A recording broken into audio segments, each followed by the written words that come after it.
नमस्कार, मैं senior police inspector Vanita किशोर Joshi crime petrol Dastak के आज के केस में आपका स्वागत करती हूँ।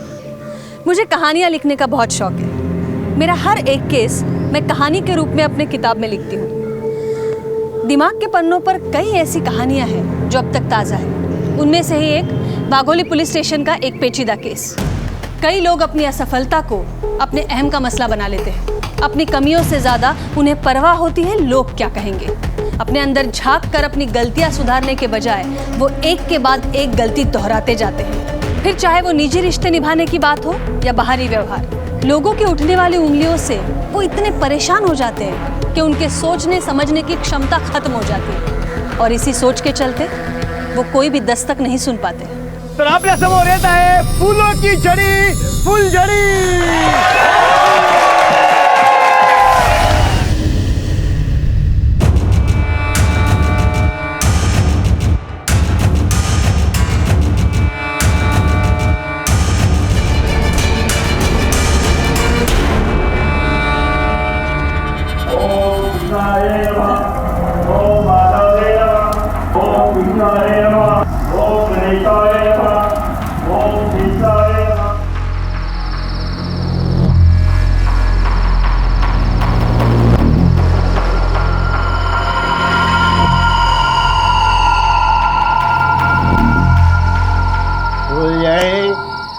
आज के बाद इस घर पर राज तुम्हारा होगा। तुम सिर्फ मेरे लिए और मेरे सामने नाचोगी फुलझड़ी। ये तुम तुम्हारा नाम बदल डालो क्योंकि अब तुम एक इज्जतदार घराने की सुनो। लेकिन तुम्हारा असली नाम क्या है फुलझड़ी? पल्लवी। पल्लवी, खूब छान, खूब छान। आज के बाद मैं सिर्फ तुम्हें पल्लवी बुलाऊंगा।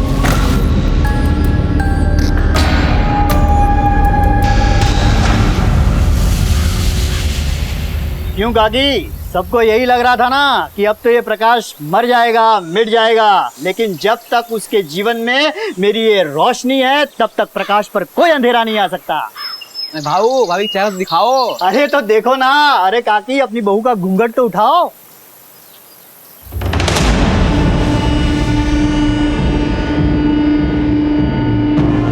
प्रकाश बहुत बहुत सुंदर है। अरे खाओ खाओ, आप लोग समोसा लड्डू खाओ। भाऊ बिना काका ले।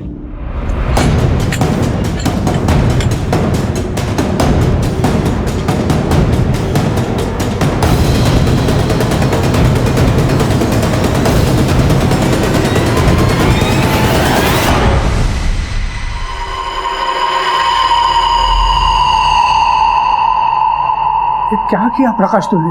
कहाँ से उठा के लाए इसे? पल्लवी, नाश्ता लेके आओ। उछलू नहीं आणली काका, मैं शादी करके लाया हूँ। अब हमारा इतना भी अधिकार नहीं रहा। कम से कम मैं पूछते लेता। बस नाम के लिए काका काका बोलता है। अरे लोग क्या कहेंगे? जो कहना है कहेंगे। जब मीना छोड़ के गई थी तब भी बातें कर रहे थे और अब भी बातें कर रहे हैं काका। अरे लेकिन उस वक्त की बात अलग।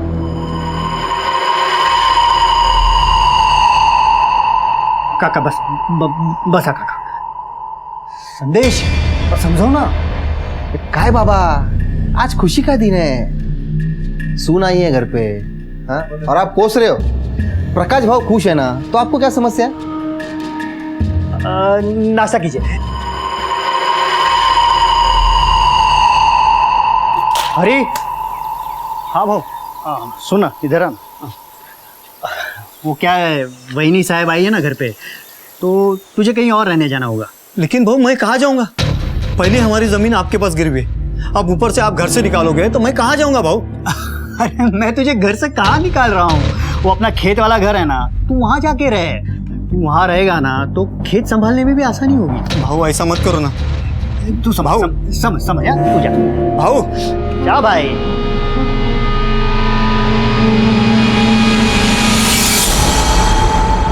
प्रकाश को सब कुछ सही लग रहा था, लेकिन उसके आसपास सबको कोई दस्तक सुनाई दे रही थी।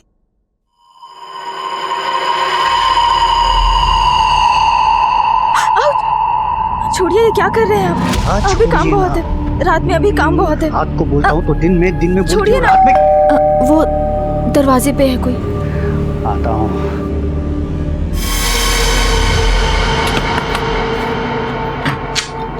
ना तुम कुठे आहेस ती बाजार बसती? हाँ, कहाँ है वो? तमीज से बात करो। और क्या चाहिए तुमको? और ये क्या नया तमाशा लगा रखा है? तमाशा मैंने लगा रखा है, तुमने? क्या हुआ जी? कुछ नहीं, तुम अंदर जाओ। अच्छा, यही है वो। इसकी तो मैं। खबरदार जो हाथ उठाया तो, समझी? अच्छा, बहुत पैसा आ गया तुम्हारे पास? किसी गरीब बाप को पैसे देकर धोखे से उसकी बेटी को उठा लाए, मुझे नीचा दिखाने के लिए? हाँ तो जिंदगी भर तुम्हारे लौटने का इंतजार करता रहता मैं। और तुम्हें खुद ही तो तलाक चाहिए, तो ये तमाशा क्यों कर रही हो? तलाक हुआ नहीं है अभी, तुमने शादी कर ली फिर से। अगर तुमको प्रॉब्लम है ना तो पंचायत में जाके बात करो। पंचों ने ही फैसला लिया है ना, अब उन्हीं से बात करो। और तुम्हें तुम्हारी रकम मिल रही है ना? निगाह दो। इसको तो मैं। जब भी आती हो तमाशा करते हो, चल निगाह।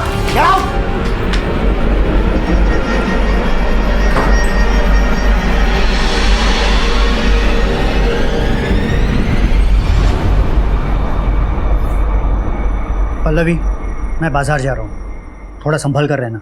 किसी अजनबी से बात मत करना और दरवाज़ा मत खोलना। मेरे साथ साथ अब तुम पर भी नज़र है लोगों की। संभल कर।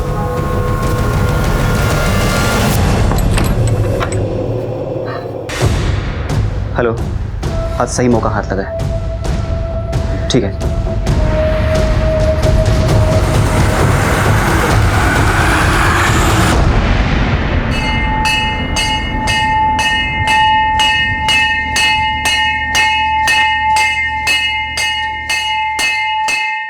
अरे मी येतोय रे.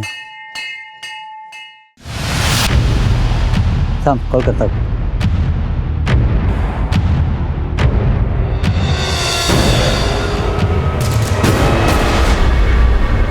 प्रकाश भाऊ, हरी भाऊ.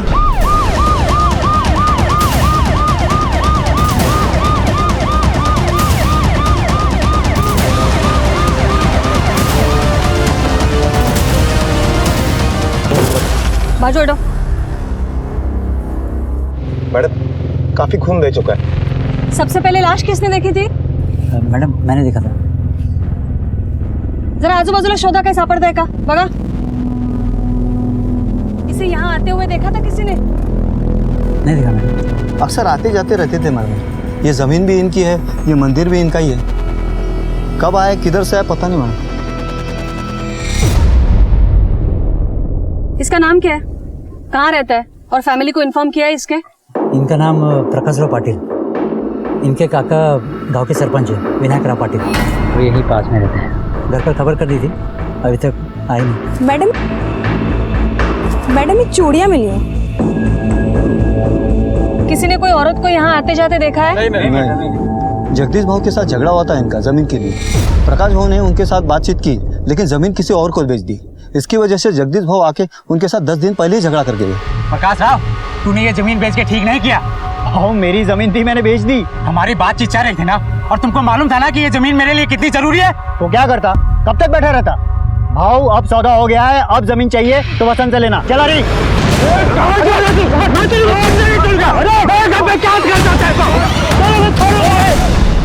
पूरे 30 लाख रुपए में बेची थी जमीन प्रकाश भाव ने.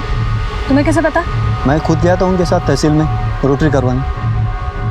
इसका काका कहाँ रहता है?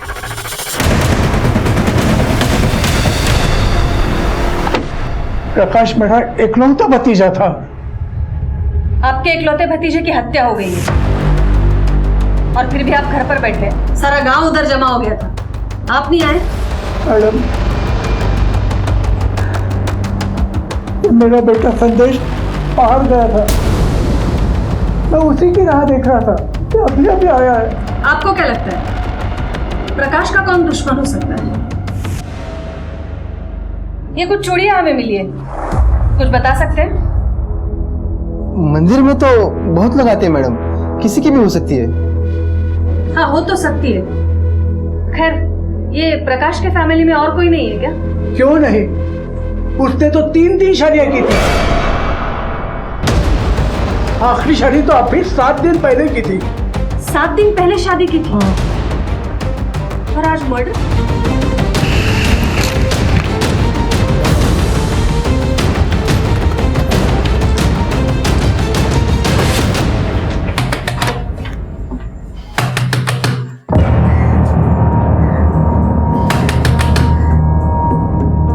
मॅडम इकडे कोणीच नाहीये. दरवाजा तोडा.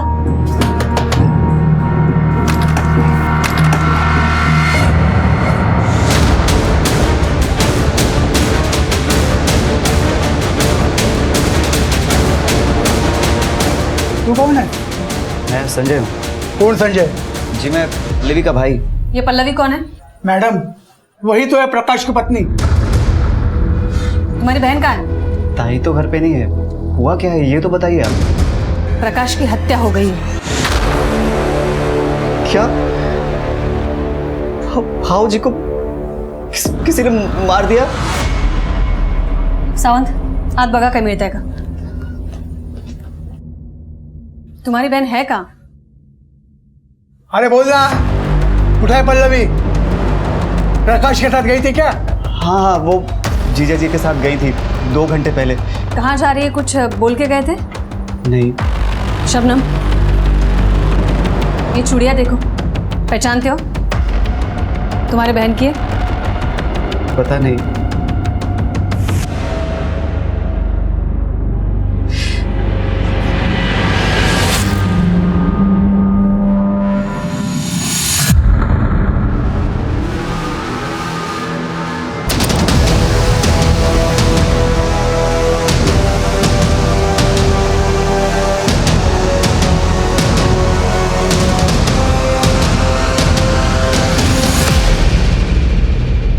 ही तुझी बहन है?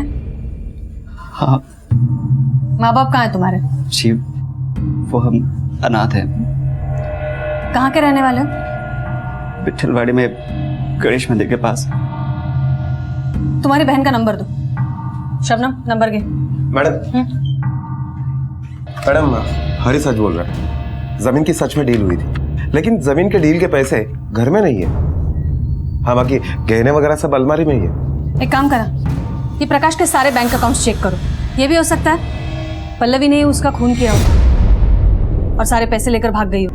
पल्लवी का फोटो सर्कुलेट करो हर जगह, उसका फोन नंबर ट्रैकिंग पे डालो. और ये जगदीश, चलो उससे पूछताछ करते हैं.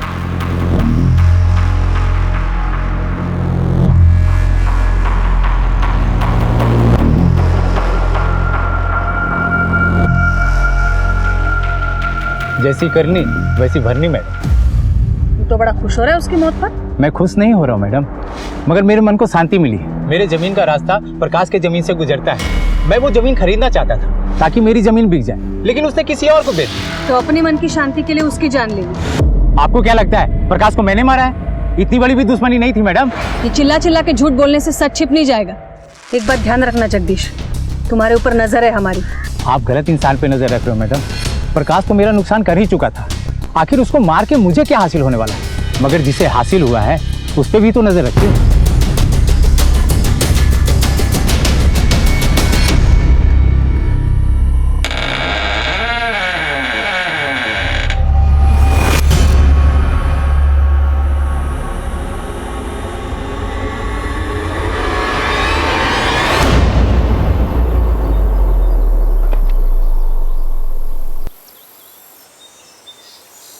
अरे क्या कर रहे हो तुम लोग? जल्दी से आज चलो.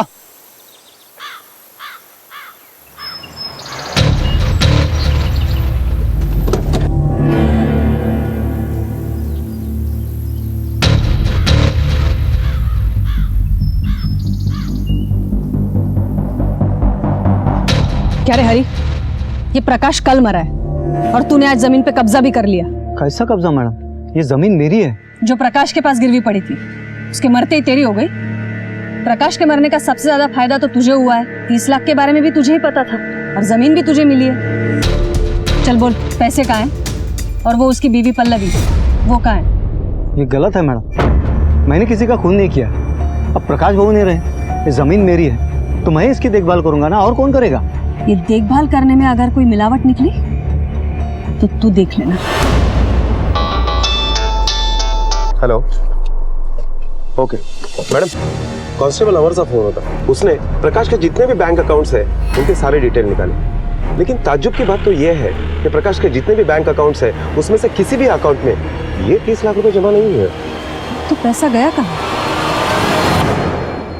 कोई तो है जो घर का भेदी है, कोई तो है जो प्रकाश की गतिविधियां जानता था. सारे गांव में पूछताछ करो। ये हरी और जगदीश दोनों पर नजर रखो। Okay ma'am. शबनम, बाहर वो एनजीओ वाली मैडम बैठी होंगी, उनको ये चेक दे दो। जी मैडम।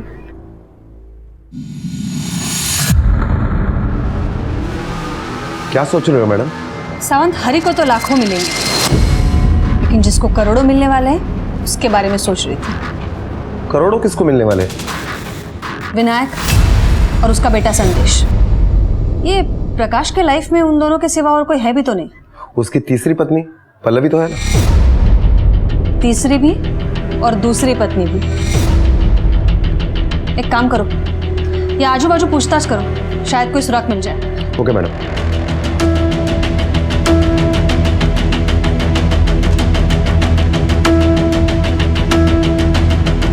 पल्लवी को तो देख के ही लगता था कि कुछ तो गड़बड़ है। भला 40 साल के बुड्ढे के साथ 18 साल की लड़की की शादी, वो भी जिसकी दो पत्नियां छोड़कर भाग गई हो। लेकिन आखिरकार उसकी दोनों बीबियां उसे छोड़कर भाग क्यों गई? पता नहीं साहब, उसके घर में क्या चलता था, लेकिन जिसको लाया था उसको देख के लगता नहीं था साहब कि वो भी टिकेगी। लेकिन अंदाजा नहीं था कि इतनी जल्दी छोड़कर भाग जाएगी, वो भी जान लेकर। हाँ, मगर 2 दिन पहले मैंने उसके भाई संजय को देखा था। मैंने उसके बारे में पल्लवी से पूछा। मेरा भाई है संजय, कुछ दिनों के लिए आया हुआ है।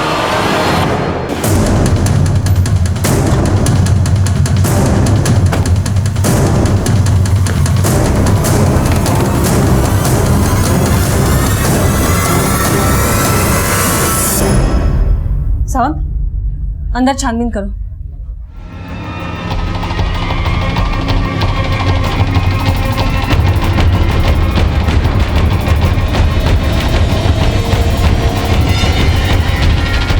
मैडम, अब तो अंदर के अलमारी के जेवर भी गायब है। लगता है वो निकल गया। एक काम करो, आसपास छानबीन करो।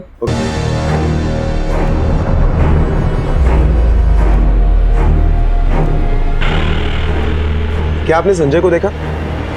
संदेश के साथ गया होगा, वो आया था सुबह। चल बोल, संजय कहाँ है?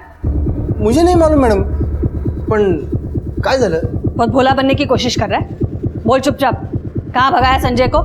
ये क्या कह रहे हैं मैडम आप? ये ऐसा क्यों करेगा? तो ये वहाँ क्या कर रहा था संजय के पास? मैं तो खाना देने गया था मैडम, अकेला था वो और कोई जानता भी नहीं उसे। विश्वास करो मेरा। मैडम, पूरे गांव में संजय कहीं पर भी नहीं है और गांव से बाहर जाते हुए उसे किसी ने भी नहीं देखा। उसके शहर के बाहर निकलने से पहले हमें उसे पकड़ना है। अब खेल खत्म हो चुका है सावंत। ये सब उन दोनों भाई बहन की मिलीभगत है। वो बहन प्रकाश को मार के 30 लाख लेके भाग गई और ये भाई संजय सारे गहने लेकर भाग गया। एक काम करो, पीसीआर से संपर्क करो तुरंत। Okay ma'am. मैडम, हमें तो पहले से शक था। मैंने प्रकाश को डांटा भी था, न जाने कहाँ से उठा के लाया था उसे। पहले 2 पत्नियां तो जान खाकर चली गई और अब तीसरी आई, उसकी जान ही ले ली उसने। ये पहली 2 पत्नियों का भागने का कारण क्या था? वो मैडम, प्रकाश की पहली शादी कुसुम से हुई थी 10 साल पहले। दोनों में बहुत लड़ाई झगड़े होते थे। फिर 3 साल बाद कुसुम ने प्रकाश को छोड़ दिया। उसके बाद प्रकाश ने मीना से शादी कर ली। अब पहली शादी का सबक लेकर प्रकाश मीना का बहुत ख्याल रखता था, मगर फिर भी। फिर क्या? वो कैसे बताऊं मैडम, शादी के 2 साल के अंदर ही मीना ने प्रकाश भाऊ पर नपुंसक होने का आरोप लगा दिया। ए, दिमाग मत खराब कर मेरा। क्या दिमाग मत खराब कर? सच बोली तो मिर्ची लगी। तुम नपुंसक ही हो, ना मर्द। तुम क्या निकालोगे नीचे घर से? मुझे ही नहीं रहना तुम्हारे साथ इस घर के छत के नीचे। निकलो नहीं। अरे बेटा सुन तो जरा। घर की बात घर में रहे, इसलिए पंचायत बुलवाकर हमने दोनों में समझौता किया था। वो दोनों अपने मर्जी से अलग रहते थे। इसका मतलब दोनों का तलाक नहीं हुआ था? नहीं, पंचायत में मीना ने सिर्फ अलग रहने की बात की थी। बाकी कोर्ट कचहरी तो प्रकाश ही जाने। तो ये नपुंसक वाली बात कितनी सच है? ये झूठा आरोप लगाया था उसने प्रकाश पर। उसे तो प्रकाश से सिर्फ पैसे चाहिए थे। अलग होने के बाद प्रकाश हर महीने उसे 10,000 खर्चा देता था, फिर भी वो हर दिन आके झगड़ा करती थी। मतलब पल्लवी के साथ शादी करने के बावजूद भी मीना ही कानूनन प्रकाश की पत्नी थी। आपको क्या लगता है, प्रॉपर्टी के लिए मीना प्रकाश को मार सकती है? एक मीना ही क्यों, तीनों ही पत्नियां डायन थी प्रकाश के लिए। सबने मिलकर खा लिया मेरे भतीजे को। अभी देखो, मेहंदी का रंग भी नहीं उतरा था कि कि खून से हाथ रंगे दुल्हन ने।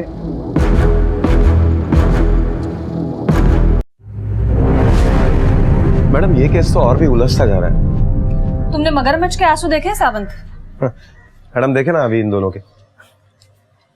इन दोनों ने दूसरों की बात तो बता दी, लेकिन अपनी बात छुपा के रखी है। ये प्रकाश की मौत अगर प्रॉपर्टी के लिए हुई है तो हो सकता है पल्लवी को भी अब तक मार दिया गया हो, क्योंकि प्रकाश के मौत के बाद उसकी सारी प्रॉपर्टी उसकी पत्नी मीना की हो सकती है। तो इसका मतलब है मीना के जान को भी खतरा है।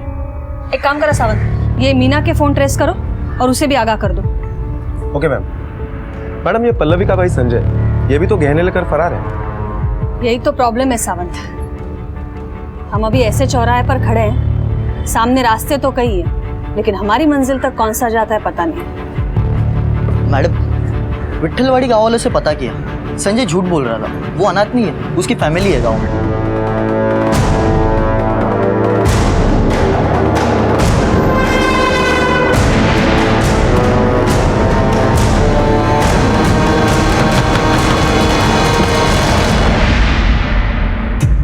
क्या पल्लवी आपकी बेटी है? होए।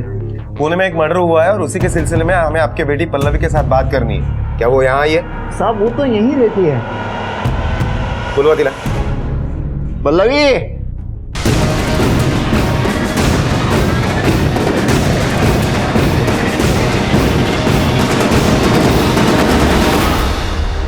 क्या हुआ बाबा?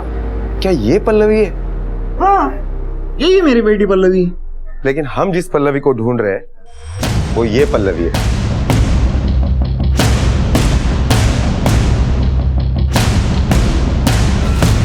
ये तो मेरा भाई संजय है।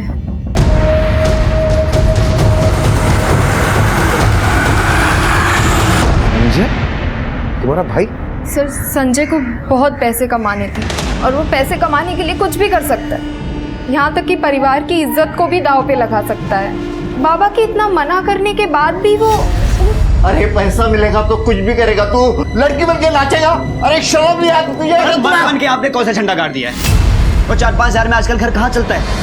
सर ढको तो पैर छूट जाता है और पैर ढको तो सर।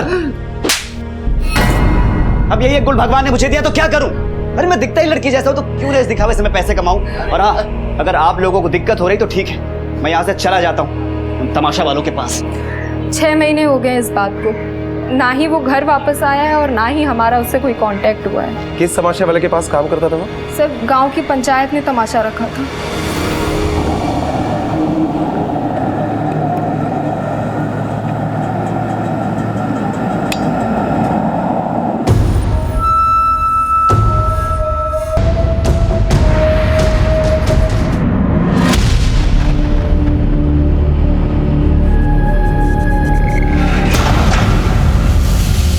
ये तमाशा कंपनी के ओनर गुलाब राव का फोन अभी भी स्विच ऑफ आ रहा है, लेकिन मैंने सारे नेटवर्क और खबरियों को अलर्ट कर दिया है। ये गुलाब राव जल्द से जल्द हमारे हिरासत में होगा। सावंत, मुझे लगता है ये गुलाब राव और संजय दोनों ने मिलकर प्रकाश को बेवकूफ बनाया होगा।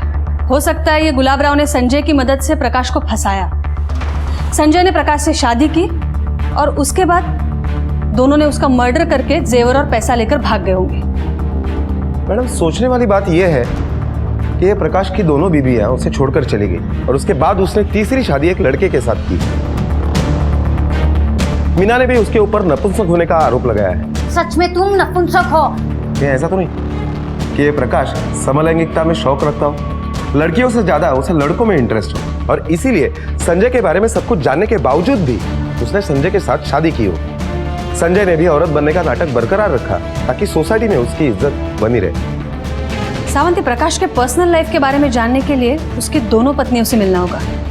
और एक काम, ये संजय के लिए सारे थानों में अलर्ट जारी कर दो। हो मैडम। एक लड़के का लड़की बनकर शादी करना पॉसिबल नहीं था।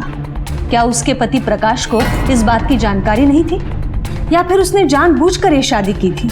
कई सवाल सामने आए, कुछ लोग हाथ आए तो कुछ नहीं, लेकिन हमने भी प्रकाश से जुड़ी एक एक जानकारी को जमा करना शुरू कर दिया। आपको ऐसा लग रहा होगा आप ऐसा कुछ जानते हैं जो हमें पता नहीं, पर ऐसा नहीं है। आगे देखिए, किताब के कुछ और पन्ने पलटने भी बाकी हैं। हाँ सर, वो हमेशा मारपीट करता था। मगर पति पत्नी का रिश्ता हमारा कायम था सर। लेकिन प्रकाश के बारे में आपने जो भी कहा वो सही नहीं है। फिर कुसुम जी, प्रकाश ने लड़के के साथ शादी क्यों की? सर इस बारे में तो आप मुझे माफ़ कर दीजिए, क्योंकि मैं अपनी लाइफ में बहुत खुश हूँ सर। मेरे पति, मेरे बच्चे बहुत प्यार करते हैं मुझे। प्रकाश अपनी लाइफ में क्या करता है मुझे उससे कुछ लेना देना नहीं।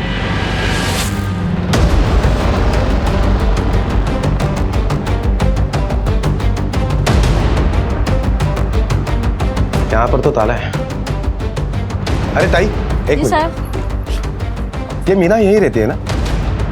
जी सर। आप कहाँ हैं? एक हफ्ते से कहीं गई हुई हैं। आपको पता है कहाँ गई? ये तो मुझे नहीं पता साहब। ठीक है, थैंक यू। ठीक है, रात्रि फोन करते, टाइम पे दवाई ले लेना। हाँ आईला पण सांगा। ओके ठेवते। मैडम, ये मीना घर से गायब है। मैडम, कहीं ऐसा तो नहीं कि इस सारी घटना में मीना ही मास्टरमाइंड हो और उसी ने संजय के साथ मिलकर यह सब कुछ चक्कर चलाया हो? क्योंकि वो जानती थी कि प्रकाश समलैंगिक है और इसी बात का उसने फायदा उठाया हो। अगर ऐसा है भी तो ये मीना जाएगी कहाँ? जिसके पास पूरी किताब है वो एक पन्ना क्यों चुराएगा? खैर, ये मीना चाहे कहीं भी घूम ले, आना तो उसे यहीं पड़ेगा। Excuse me. Hello. Okay ma'am, Meena का पता चल गया है। गुड, ले आओ उसे। Okay ma'am. काका, प्रकाश पति थे मेरे और पत्नी होने के नाते मैं करूंगी उनका अंतिम क्रियाक्रम। अब आई हो उसका क्रियाक्रम करने। उस वक्त कहाँ थी जब उसे तेरी जरूरत थी? वही ये क्या नया खेल खेल रही हो तुम? खेल तो प्रकाश ने खेला था मेरे साथ। आपकी पंचायत ने खेला था। आपने ही अलग किया हम दोनों को। जो भी थे वो मेरे पति थे, कच्ची डोर की ही सही, लेकिन रिश्ता अभी भी जुड़ा था उनसे। हमें भी जाननी है वो कहानी कच्चे रिश्तों की। घेऊन चला तिला। पण साहेब, मी काय केलं? पोलीस स्टेशनला चल। साहेब,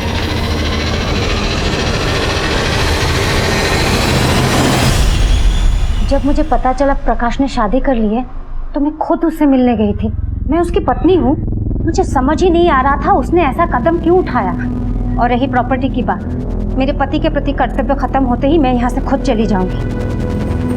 सिंदूर ही नहीं रहा तो ईंट पत्थर का मैं क्या करूंगी? समलैंगिक पति के प्रति इतना सम्मान? मतलब? जिस लड़की से तुम्हारे पति ने शादी की थी वो लड़का था, संजय नाम था उसका। नहीं, इतना चौंको मत, तुमने भी उसे नपुंसक करार दिया है। अरे मैडम, वो तो मैंने ऐसे गुस्से में बोला था। शादी के बाद 1.5 साल तक सब कुछ ठीक था, लेकिन उसके बाद वो बदल गए। वो मुझे छूते भी नहीं थे, इसलिए मैंने गुस्से में बोल दिया था कि वो नपुंसक है। ना ही वो नपुंसक थे और ना ही उनमें और कोई प्रॉब्लम थी। पिछले 1 हफ्ते से कहाँ थी तुम? मेरे बाबा बीमार थे, उनके पास गई थी, मुंबई। ठीक है, तुम जा सकती हो। सावंत, ये गुलाबराव और संजय के बारे में कुछ पता चला? नहीं मैडम, पूरी टीम लगी हुई है।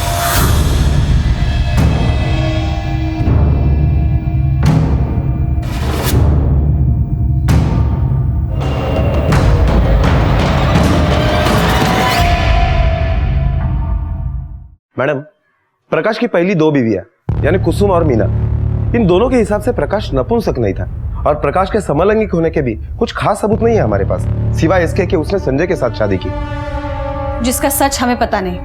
सावंत, अगर ये प्रकाश के पत्नियों की बात मानी जाए तो हमारा सोचना सही है। प्रकाश को बेवकूफ बनाया गया है। संजय ने प्रकाश से शादी कर ली, फिर संजय का सच प्रकाश को पता चलने के बाद संजय ने उसे मार दिया। लेकिन मैडम, तमाशे में नाचने वाला एक सीधे साधे घर का लड़का इतनी पक्की प्लानिंग कर सकता है कि 2 शादियां कर चुका हुआ प्रकाश भी उससे धोखा खा गया। बरोबर है सावंत, पर यह प्लानिंग अकेले संजय की नहीं हो सकती। हो सकता है गुलाबराव शामिल हो, इसलिए तो फरार हो गया, या कोई और। ये विनायक और संदेश दोनों के कॉल रिकॉर्ड्स आ गए? मैडम, शाम तक मिल जाएंगे। हेलो।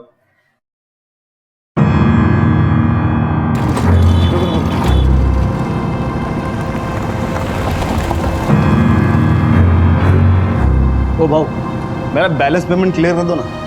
गुलाबराव, तुम्हारा बैलेंस पेमेंट मैं क्लियर करवाता हूँ, वो भी पुलिस स्टेशन। सरबा, सरबा, था। गुलाबराव, अब जो भी है ना सच सच बोल दे। चल बोल। मैडम, मेरी तमाशा कंपनी में लड़के भी लड़की बन के नाचते हैं। मैं अक्सर ऐसे स्पेशल लड़कों को ढूंढता था जो लड़की की तरह दिखे। प्रकाश मेरे तमाशा कंपनी में अक्सर शो देखने आया करता था। उसकी 2 शादियां टूट चुकी थी मैडम। एक रात वो मेरा शो देखने आया तो मैडम मुझे नहीं पता कि प्रकाश को कैसे शक नहीं हुआ कि फूलझड़ी संजय है। प्रकाश ने फूलझड़ी से शादी करने की ऑफर दी। जमीन बेचकर उसके पास बहुत पैसा आया था। वो पैसा देखकर मेरे दिल में लालच पैदा हो गया। भाव, अगर प्रकाश को पता चल गया कि मैं फुलझड़ी नहीं संजय हूँ तो? बिल्कुल टेंशन क्यों लो। उसके आंखों पे ना पट्टी बंधी है। तू 2-4 दिन वहाँ पे रह ले और जैसे तुझे मौका मिले ना पैसे लेके भाग जा। फिर मैंने संजय को 5 लाख रुपए का लालच देकर उसे मना दिया और वो शादी के लिए मान भी गया। शादी के बाद ना संजय ने मुझे फ़ोन किया ना वो खुद आया। तो तू गायब क्यों हो गया था? इतनी सारी प्लानिंग करने के बाद भी सब कुछ संजय के हाथ में था। मुझे मेरे पैसे चाहिए थे। मैंने संजय से मिलने की कोशिश की तो प्रकाश के बारे में पता चला। मैं डर गया था मैडम। मुझे लगा कि झूठी शादी की खबर सबको पता चलेगी तो मैं फंस जाऊंगा। मैंने तो बस प्रकाश को लूटने का प्लान किया था। सावंत, लगता है हमें मास्टरमाइंड मिल गया।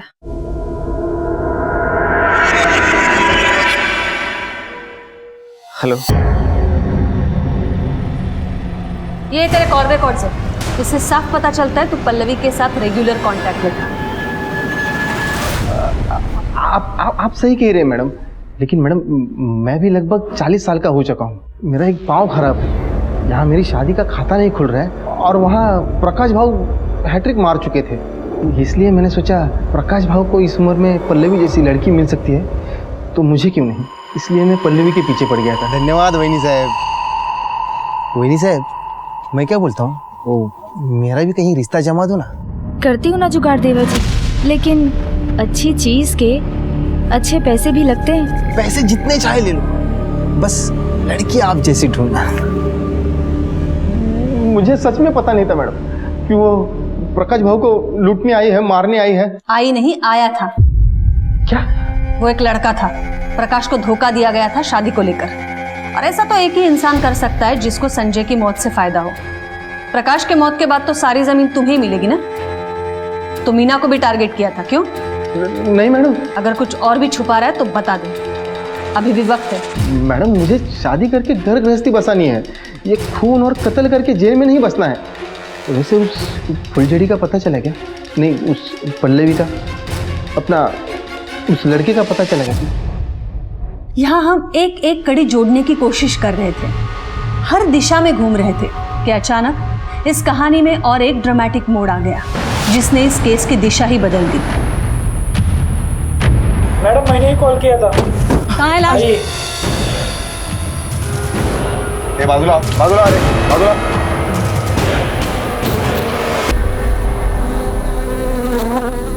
मैडम, ये तो संजय है। जरा आजूबाजूला बघा, काही मिळतंय का? हो मैडम।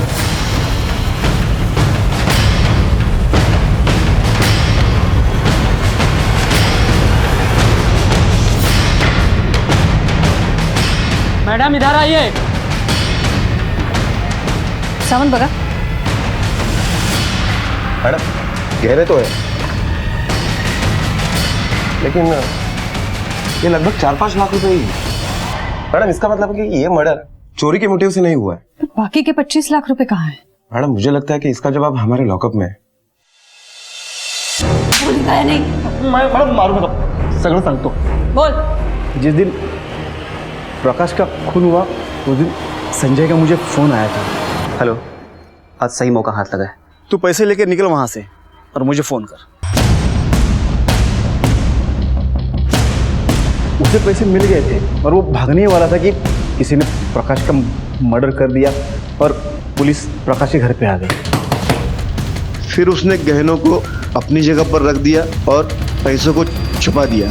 मजबूरन उसे पल्लवी से संजय बनकर पुलिस के सामने आना पड़ा। तो प्रकाश को कभी संजय पर शक नहीं हुआ कि वो लड़का है? संजय प्रकाश को रोज दारू पिलाता था और एक एक दिन निकालता था। प्रकाश ने उससे कभी भागने का मौका ही नहीं दिया। हम मान्य करते मैडम कि हमने प्रकाश को लूटा, लेकिन उसे हमने नहीं मारा। अगर ऐसा ही करना होता तो संजय वहाँ पे रुकता क्यों? वो प्रकाश को मारकर पैसे लेकर भाग जाता। जब वहाँ पे पुलिस आई तो संजय को वहाँ पर रुकना पड़ा। फिर 2 दिन बाद वो मेरे घर पे आया मुझे पैसे देने के लिए। तो तेरा पैसा मिलते ही तूने संजय को ठिकाने लगा दिया? नहीं मारा, मैंने संजय को नहीं मारा। मुझे ऐसा ही करना होता तो वो 5 लाख रुपए और गहने में क्यों छोड़ देता? मैडम, हमें आगे भी साथ मिलकर और भी काम करना था। तो फिर किसने मारा? मुझे नहीं मालूम, पर उस दिन वो फोन पर किसी से झगड़ा कर रहा था और तुरंत उससे मिलने भी गया। किससे? हाँ मैडम, आया था वो, मुझसे ही मिलने आया। ताई ये ले, अरे पकड़ ना, पूरे 5 लाख रुपए हैं। और ये देख, ये अपना लगन ना पूरी धूमधाम से करना, तेरे भाई ने बड़ी मेहनत से कमाए। ये क्या करे तू? किसी की हत्या करके लाया ना बोल? ये बड़ी जालिस करे तू, मैंने किसी की हत्या नहीं की है। अच्छा, तो पुलिस घर पे ऐसी आई थी? हाँ, देख झूठ बोलना बंद कर, मेरे साथ चलो, सरेंडर कर दे। ताई तेरा दिमाग खराब हो गया क्या? अरे छोड़, कहाँ लेके जा रही? पागल हो गई क्या? मुझे जेल में नहीं जाना, तू जा ऐसा भी। ताई तो अभी यहाँ से जा। गुनाह हुआ, वो गलती से हुआ, मगर उसने मरते मरते भी कहा था कि उसने प्रकाश का खून नहीं किया है। तुम्हारे भाई का जब तुम्हें फोन आया था तो तुमने पुलिस को क्यों नहीं बताया? तुम्हारा भाई मरने से बच जाता, तुम कातिल होने से बच जाती। मुझे क्या पता था मेरे यहाँ तो मेरे भाई का खून हो जाएगा। मेरे सिवा मेरे बाबा का कोई नहीं रहा, इसलिए मैं हिम्मत नहीं जुटा पाई। पल्लवी ने अपना जुर्म कबूल करके एक केस की गुत्थी तो सुलझा दी थी, पर अभी भी प्रकाश का मर्डर केस क्लोज नहीं हुआ था। गुलाब राव और पल्लवी दोनों ने कह दिया था संजय बेगुनाह है, पर हमारे पास कोई सबूत नहीं था। फिर हमने भी एक जाल फेंका तालाब में और इंतजार करने लगे मछलियों के फंसने का।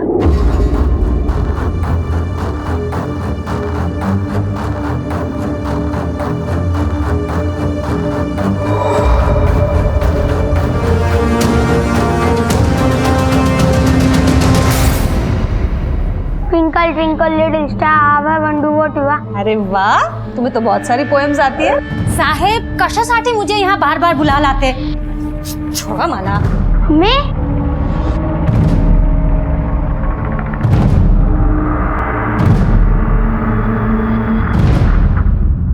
मेरे पास अपनी दूसरी शादी छुपाने के अलावा और कोई रास्ता नहीं था। मेरे पास पैसे नहीं थे। प्रकाश के वहां से जो पैसे आते थे उसी से मेरा खर्चा चलता था। अब अगर लोगों को पता चल जाता मेरी शादी के बारे में तो प्रकाश के वहां से पैसे आने बंद हो जाते।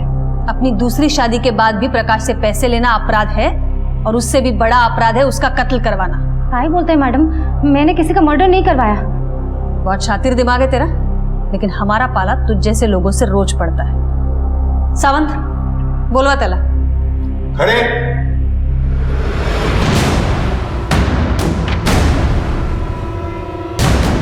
बैठ जाओ, बैठ जाओ। क्या हुआ, पहचाना इसे? सावंत, ये तुम्हारे बेटे का स्कूल फॉर्म, राहुल जगन शेड़गे। कमाल की बात तो ये है, ये तुम्हारे बच्चे का बाप है। जब प्रकाश का खून हुआ था तो इसका मोबाइल लोकेशन उसके आसपास ही था। तेरे बाबा से भी बात हुई थी। तुम्हारी बोलचाल बंद हुए तो 5 साल हो गए। तो आगे की कहानी तू सुनाएगी या फिर हम तुझसे बुलवाएं? बताती हूँ मैडम। जगन और मैं मेरी शादी से पहले से एक दूसरे से प्यार करते थे, लेकिन जगह के नाम पे कुछ केसेस थे, इसलिए मेरे माँ बाप ने मेरी शादी प्रकाश के साथ करवा दिया। शादी के बाद भी मैं प्रकाश के साथ खुश नहीं थी और मेरे संबंध जग्या के साथ थे। जब मैं जग्या के बच्चे की माँ बनने वाली थी तब मैंने सोचा कि मैं प्रकाश को छोड़ दूंगी, इसीलिए मैंने उसके ऊपर नपुंसक होने का आरोप लगाया। तो प्रकाश को क्यों मारा? प्रकाश से मेरा तलाक नहीं हुआ था। कानूनन मैं अब भी उसकी पत्नी थी। आज नहीं तो कल उसकी प्रॉपर्टी मुझे ही मिलने वाली थी, लेकिन उसने अचानक शादी कर ली तो मुझे लगा कि वो मुझे तलाक दे देगा। तब जग्या ने बोला कि यदि हम प्रकाश और उसकी बीवी को मार दें तो सारी संपत्ति तुम्हारी हो जाएगी। जान से मार देंगे। बस जैसा मैं कहता हूँ वैसा तुम करो। वो मुझसे खेत में मिलने वाला था। देखो प्रकाश, तुमने शादी तो कर ली, मुझे बुरा तो लगा,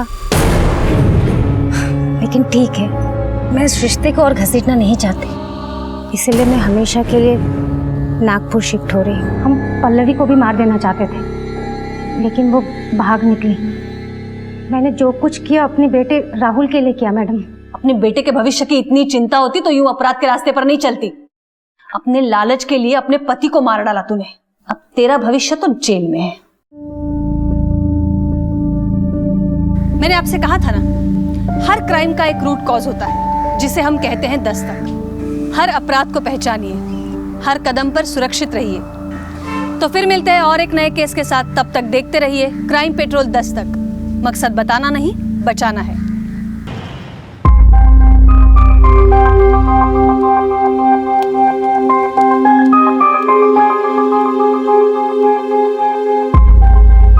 जीते रहो, हमेशा एक दूसरे का साथ देना।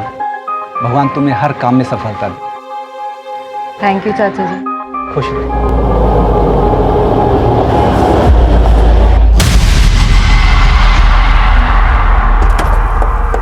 नमस्कार, मैं senior inspector Abhimanyu Jindal crime petrol Dastak में आप सभी का स्वागत करता हूं। यह केस तब का है जब मैं गुरुग्राम में पोस्टेड था। यह केस मैं आप लोगों के साथ इसलिए शेयर कर रहा हूं कि जो गलतियां इस केस के किरदारों ने की या जिन हालात में वो फंसे, उनसे हम सब कुछ ना कुछ सीख ले सके। आलोक मेहरा पेशे से वकील था, गुरुग्राम की एक रईस फैमिली से बिलोंग करता था। आरती गुप्ता यूपी के एक छोटे से गांव की रहने वाली थी। वैसे तो अपनी शादी के बाद अक्सर लोग कहीं ना कहीं बाहर घूमने जाते हैं, लेकिन आरती अपनी शादी के अगले ही दिन हमारे पुलिस स्टेशन आई। आरती जी, आपको बिल्कुल डरने की जरूरत नहीं है। आपके साथ जो भी हुआ है आप बेझिझक बोलिए। बोलो ना आरती, क्या हुआ तुम्हारे साथ? सर, आज सुबह मैं बिल्डर केशवानी के ऑफिस गई थी। उसने मुझे बंगलो देखने के लिए बुलाया था और सर, हमारी कल ही शादी हुई है। बिल्डर केशवानी से हमारी बंगलो को लेकर बातचीत चल रही थी। इनफैक्ट उसका आज सुबह ही मुझे कॉल आया था। देखिए केशवानी जी, वो आज मुझे थोड़ा इंपॉर्टेंट काम है तो मैं बंगलो देखने नहीं आ पाऊंगा सर। देखिए सर, एक ही बंगलो बचा है और सर आपको देना है कितना है? सिर्फ 10%, बाकी तो 2 साल के बाद देना है। देखिए, किसी ने टोकन दे दिया तो फिर नुकसान आप ही का है, तो जल्दी कीजिए। देखिए सर, चाहता तो मैं भी नहीं हूं कि ये डील मेरे हाथ से जाए, बट सर बिजी हूं ना, क्या कर सकता हूं। सर मैं एक काम करता हूं, मैं अपनी वाइफ को भेज दूं बंगलो देखने। ठीक है जी, थैंक्स। ये क्या लोग शादी के अगले दिन ही कोई काम पे जाता है क्या? और ऊपर से बंगलो देखने भी मुझे अकेले जाना पड़ेगा। ये तो अन्याय है ना मिलॉर्ड। सॉरी आरती, बट आज की तारीख बड़ी मुश्किल से मुझे मिली है। बहुत बड़ा क्लाइंट है, ये काम मैं नहीं छोड़ सकता। इट्स ओके वकील साहब, अब गिल्टी फील मत करो, चली जाऊंगी मैं।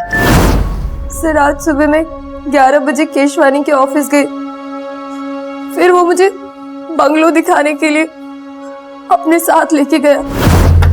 आइए आइए आरती भाभी, ये देखिए भाभी, ऐसा थोड़ा थोड़ा फर्नीचर मैंने बना दिया हर जगह। भाभी, पूरे गुरुग्राम में इस रेट में ऐसा सेमी फर्निश बंगलो मेरे अलावा दूसरा कोई बिल्डर आपको नहीं देगा। सिर्फ मैं दे रहा हूँ आप लोगों को, ये सिर्फ आपके लिए है। केशवानी जी, अगर रेट में अगर कुछ... अभी रेट की टेंशन मत लो आप, अभी तो आपको सिर्फ 10% देना है ना, बचा हुआ तो 2 साल के बाद देना है। अगर उसके बावजूद भी अगर आपको कोई टेंशन रही तो मैं हूं ना, मैं करूंगा कुछ आप लोगों के लिए, भरोसा रखिए। अरे आपके पति इतने बड़े लॉयर है, आप लोग किराए के घर में रहते हो, अच्छा नहीं लगता ना। ऐसा कीजिए, आप वो बेडरूम देख लीजिए ऊपर। अच्छा। हेलो, हाँ सर जी, हाँ सब बढ़िया, हाँ जी हो जाएगा। आरती जी, आप बिल्कुल चिंता मत कीजिए, केशवानी को उसके केस की सजा हम जरूर दिलवाएंगे। इसके लिए हमें पहले आपका मेडिकल टेस्ट करवाना होगा। इसीलिए मैं सबसे पहले आप ही के पास इसे लेकर आया हूं।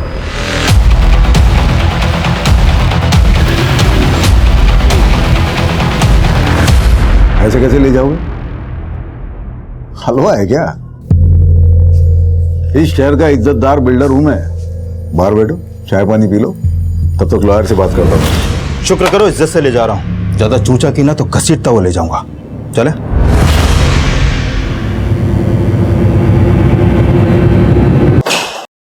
अरे ये क्या, ये क्या तरीका है क्या? आपका ये आदमी सीधा उठा के लाया हमें? मिस्टर, डंडा मजबूत है ना? जी सर।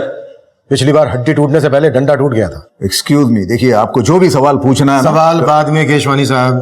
क्या है केशवानी साहब, मेरे पुलिस स्टेशन में रेपिस्ट से सवाल बाद में किए जाते हैं, पहले उसे थोड़ी देर तोड़ा जाता है तबीयत से। देखिए मैंने कुछ नहीं किया, वो आरती झूठ बोल रही है। आप उसे बंगलो दिखाने ले गए थे, ये बात झूठ है? झूठ है, सरासर झूठ है।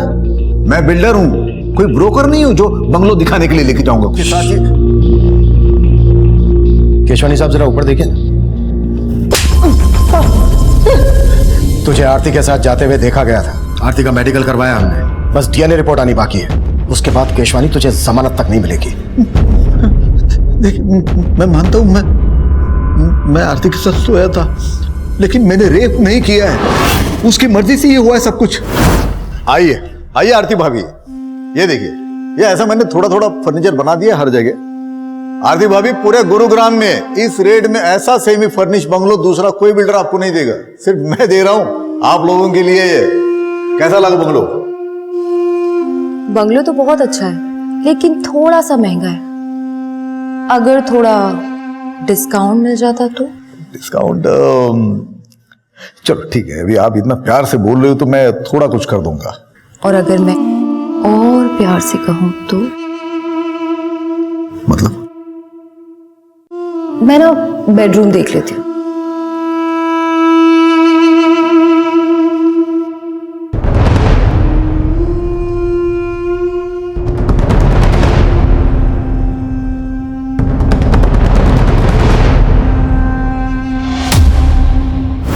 लेकिन मजे करने के बाद वो गिरगिट की तरह बदल गई।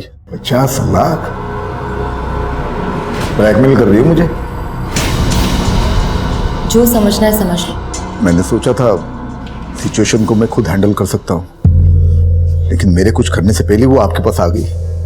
मैं समझ सकता हूँ आप उस पर भरोसा नहीं कर रहे, लेकिन आप जिसकी चाहो बोलो, मैं कसम खाने के लिए तैयार हूँ। कसम खाने की जगह नहीं बची है केशवानी, अभी तो तुझे बहुत मार खा। मिश्रा सर, जरा ठंडा कर इसे।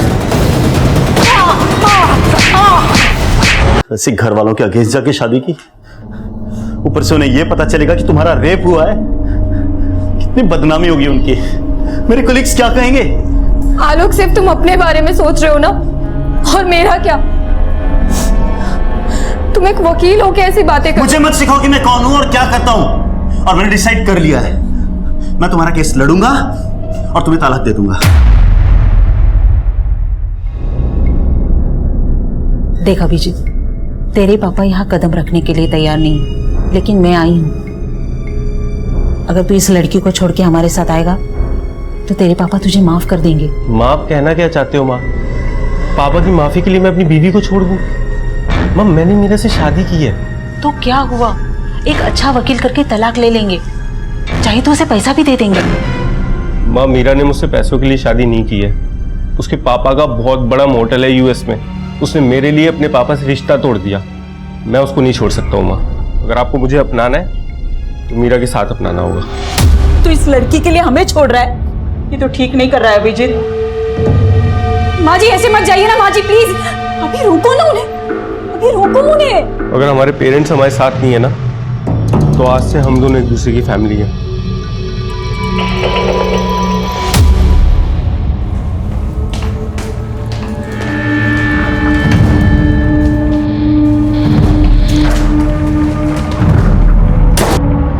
बोलो आरती, कैसा चल रहा है सब?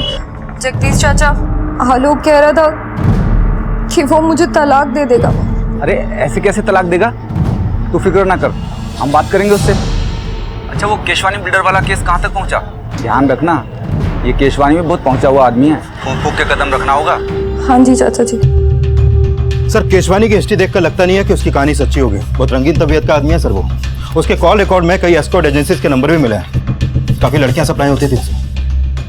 मतलब लंगोट का ढीला है ये केशवानी। आरती से पहले इसने कई और लड़कियों के साथ भी जबरदस्ती की होगी। और खंगालते हैं इसे। हाँ डॉक्टर साहब, थैंक यू। विकास, आरती से जो हमें डीएनए मिला था, केशवानी के डीएनए से मैच होता है। मतलब केशवानी ने आरती का रेप किया है। केस सॉल्व है। हम अदालत में केशवानी के खिलाफ ठोस केस प्रेजेंट करना चाहते थे, डीएनए रिपोर्ट भी केशवानी के खिलाफ जा रही थी। उस वक्त हमें ये एक ओपन एंड शट केस लग रहा था, लेकिन तभी कहानी में एक नया ट्विस्ट आया। मजाक समझ के रखा है क्या? अगर केस वापस ही लेना था तो हमारे पास शिकायत दर्ज क्यों करवाए? सर, इस केशवानी के कनेक्शन काफी ऊपर तक है, हो सकता है उसने दबाव बनाया हो। आलोक खुद एक लॉयर है, कंप्लेन करने से पहले उसे ये सारी बातें पता होंगी।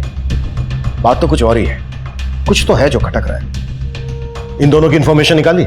जी सर, दरअसल आलोक और आरती पिछले सिर्फ 3 महीनों से एक दूसरे को जानते थे।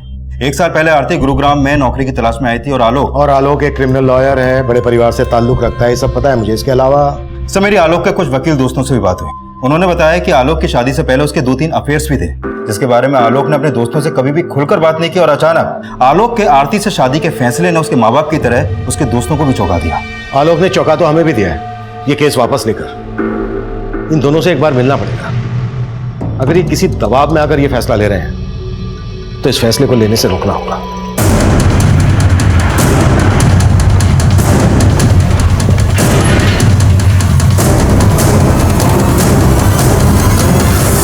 आरती और आलोक, वो दोनों तो कल शाम को ये घर खाली करके चले गए।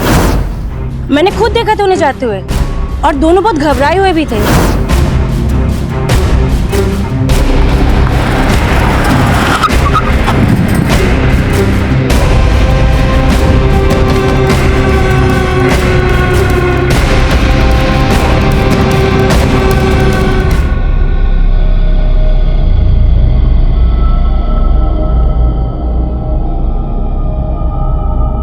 थोड़ा खाना जल गया है। क्या हुआ? अभी एक इंटरव्यू में सिलेक्ट नहीं हुई तो क्या हुआ? तुम ट्राई तो कर रहे हो ना? लेकिन एक्सपीरियंस की वजह से कोई नौकरी नहीं दे रहा है। ऐसे कैसे सरवाइव कर पाएंगे हम लोग? डोंट लूज हार्ट, अभी सब कुछ ठीक हो जाएगा। एंड यू नो व्हाट, अगले हफ्ते मेरा एक इंटरव्यू भी है। This is just a phase, चला जाएगा। कभी कभी लगता है पापा एकदम सही कहते हैं, रिश्ते तोड़ के जो नए रिश्ते बनाता है ना, वो टिक नहीं पाते। अभी ऐसा मत कहो प्लीज।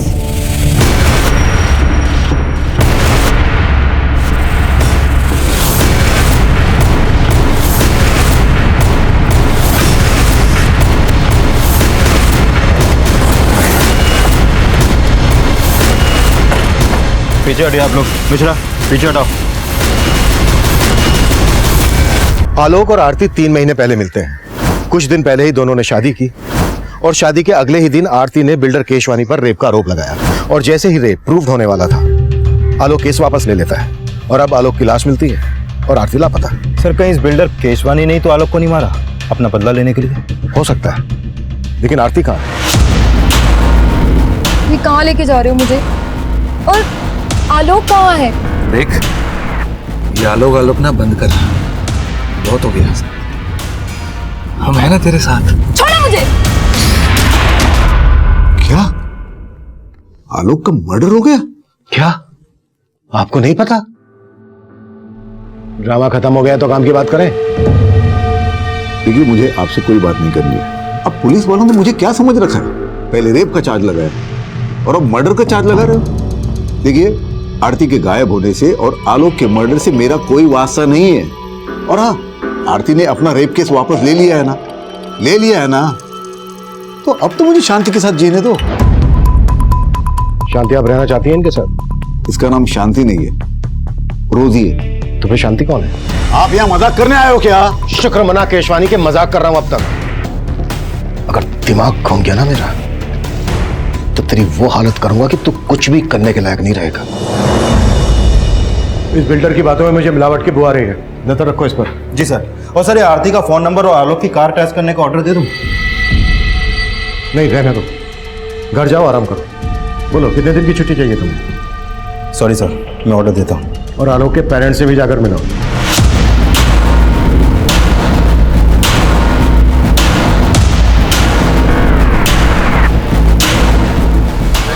हाथ पैर बांधो इसके। हाँ, ले आया इसे। अब समझ में आएगा इसे कि रेप का मतलब होता क्या है। ये सब उस आरती का किया कराया साहब। उसने सबसे पहले हमारा बेटा हमसे छीना और बाद में उसकी जिंदगी। वो वो सोचती थी कि वो आलोक से शादी करके हमारी जायदाद में हकदार बन जाएगी, लेकिन जब हमने उसे नहीं अपनाया तो उसने अपना गुस्सा इस कदर हमारे साथ निकाला। देखिए, हम आरती को ढूंढ रहे हैं। आप हमें ये बताइए कि आप आरती के माँ बाप या उसके किसी भी रिश्तेदार को जानते हैं? नहीं साहब, हम किसी को नहीं जानते। प्लीज मुझे जाने दो, मुझे आलोक के पास जाना है। क्या किया तुमने आलोक के साथ? आलोक के साथ? अरे आलोक के साथ जो किया वो तेरे साथ भी करेंगे, लेकिन उससे पहले तेरे साथ वो करेंगे जिसका तुझे शौक है। अपन ना रेप खेलते हैं, और मजे की बात तो ये है कि तेरी बॉडी में किसी का डीएनए भी नहीं मिला। सर, हमने केशवानी का बैंक स्टेटमेंट चेक किया। जिस दिन आरती ने केस वापस लिया उसके अगले दिन केशवानी के अकाउंट से आलोक के अकाउंट में 50 लाख रुपए ट्रांसफर हुआ था। मतलब केशवानी ने आलोक को पैसे देकर आरती का रेप केस वापस लेने के लिए मनाया, और फिर आलोक का मर्डर करवा दिया अपनी बदनामी का बदला लेने के लिए। पॉसिबल है सर, और शायद आरती को भी इसीलिए गायब करवाया हो। विकास, उठा लाओ केशवानी को। अरे सर, ये क्या? आप हर बार मुझे उठा के लेके आते हो। देखिए सर, मैं मानता हूं मैंने आलोक को 50 लाख रुपए दिए थे। पहले ही दे देता तो आरती शायद केस भी ना करती। मैंने आपको बोला था ना कि आरती के आंसुओं पे भरोसा ना करें। तो फिर क्या तेरी बकवास पे करूं? आलोक मर चुका है, आरती गायब है, इसके पीछे तेरा हाथ नहीं है तो फिर किसका है? मुझे क्या मालूम सर, मैं आलोक को आखिरी बार यही मिला था, तभी उसने पैसे की भी बात की थी। केशवानी जी, आरती ने आपके लिए एक मैसेज भिजवाया है। आप जेल से तभी बाहर आ पाएंगे अगर आप पैसा ट्रांसफर कर देंगे। कोर्ट केस और बदनामी से बचने के लिए मैंने पैसे दे दिए, और पैसे लेने के बाद आलोक ने केस वापस ले लिया। वही तो, मेरे साथ साथ आपको भी मेरा मतलब उल्लू बनाया मियां बीवी ने। सर, मैं तो कहता हूं ये कांड के पीछे ना आरती का हाथ है। तो बड़ी चालाक लड़की है वो। केशवानी ने आलोक के अकाउंट में पैसे ट्रांसफर किए तो थे, और आरती की मेडिकल रिपोर्ट से भी ये साबित होता है कि इंटरकोर्स हुआ था, लेकिन शरीर पर जबरदस्ती के कोई निशान नहीं थे। मतलब केशवानी की ये बात सही हो सकती है कि आलोक और आरती उसको ब्लैकमेल कर रहे थे। सर, ये बस कुछ महीनों से ही एक दूसरे को जानते थे, और शादी के अगले ही दिन रेप का आरोप। कहीं इन दोनों की शादी भी तो किसी षड्यंत्र का हिस्सा नहीं थी। I mean, सिर्फ दिखावे के लिए शादी की हो। सर, ये आलोक एक इज्जतदार घराने का लड़का था, वो ऐसा काम क्यों करेगा? और आरती कहां से थी, उसकी बैकग्राउंड, उसका कोई रिश्तेदार, हम कुछ पता नहीं कर पाए। कहीं ऐसा तो नहीं है कि आरती, जिसे हम विक्टिम समझ रहे हैं, वही प्लानर हो?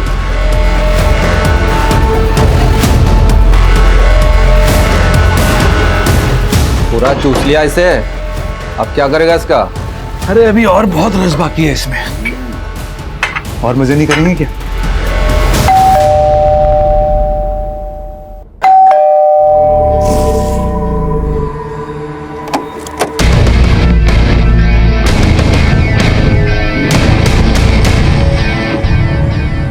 मैं कम इन सर? कम इन।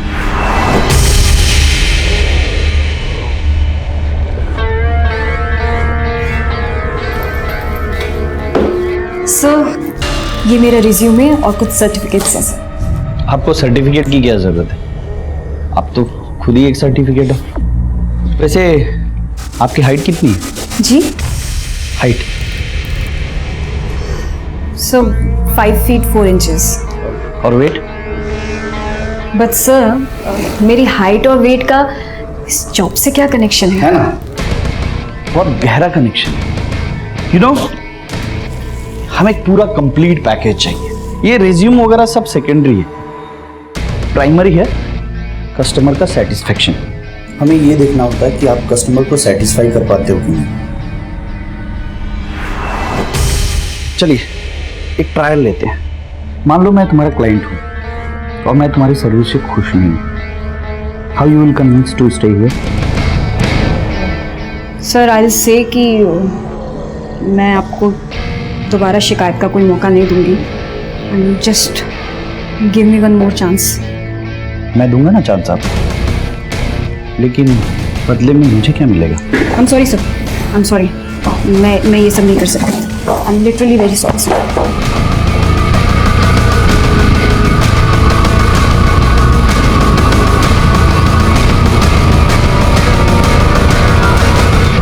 सर, आरती के कॉल रिकॉर्ड में एक नंबर मिला जिससे वो लगातार टच में रहती थी। ये देखिए सर। सर, ये नंबर यूपी के नोएडा शहर का है। आरती यूपी से है, बात करो इस नंबर पे, जरूर उसके किसी करीबी का होगा। Okay sir. हेलो जी, हम जगदीश बोल रहे हैं। हाँ, हम आरती को जानते हैं, पर आप कौन? सर, आरती के कॉल रिकॉर्ड में जो नंबर मिला था वो नंबर उसके चाचा का है। उसका नाम जगदीश है। सर ये जगदीश यूपी पुलिस में कांस्टेबल है। उसको कल थाने बुलाया। आलोक के लॉयर फ्रेंड से बात हुई? सर पता चला है आलोक मर्डर और फ्रॉड के केसेस लड़ रहा था। आलोक जो केसेस लड़ रहा था और जिन जिन को उसने सजा दिलवाई सबकी डिटेल्स निकालो। हो सकता है किसी ने कोई पुरानी दुश्मनी निकाली हो। Okay sir. सर, आरती और आलोक की शादी वाकई में एक मंदिर में हुई थी। शेखर नाम के एक वकील ने वो शादी अटेंड भी की थी सर। जी हाँ, मैंने आलोक और आरती की शादी अटेंड की थी। देखिए ना, अभी बेचारे आलोक की शादी को 1 महीना भी नहीं हुआ था। और शेखर जी ये बताइए क्या पिछले कुछ दिनों में आलोक किसी बात को लेकर परेशान था?